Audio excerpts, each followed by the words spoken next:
as well. So what's the goal here? Right. And do you think China, the CCP, is putting people in place in America should there be conflict later on? What is going on?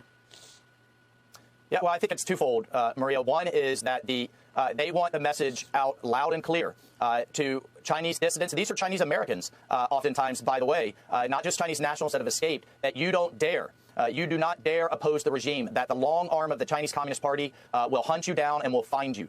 Because how does the Communist Party rule? They rule by fear. That's one. But then number two, yes, we are infiltrated in all aspects of U.S. society, from land, food supply, academia, Hollywood, Wall Street, corporate America, you name it. And that's not xenophobic, as the left likes to constantly throw out. That is by design through the United Front Work Department of the Chinese Communist Party to influence all aspects of our society in their march to be the global superpower under President Xi. I mean, that's it. And he even states it. We need to listen to these dictators when they tell us what they're doing.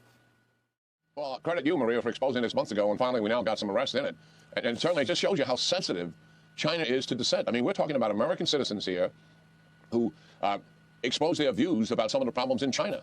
They're Chinese Americans, to be sure, and these two that have arrested are American citizens who are acting as agents of the Chinese Communist Party to shut down that dissent. And also the fact that they got a troll farm backed up by some 3 dozen other people operating in China to attack these people on social media as well. And they've been named also in these charges, unlikely, obviously, to ever be arrested. But it does reveal sort of an Achilles heel, in my view, of China, Maria, and that is how sensitive they are to adverse opinion and how quickly they respond to it. I mean, look at how elaborate this is. We're many, many oceans away from China, but yet they've got an operation right in New York City to control adverse opinion against their regime. We're not talking about Beijing or Shanghai. We're talking about New York City.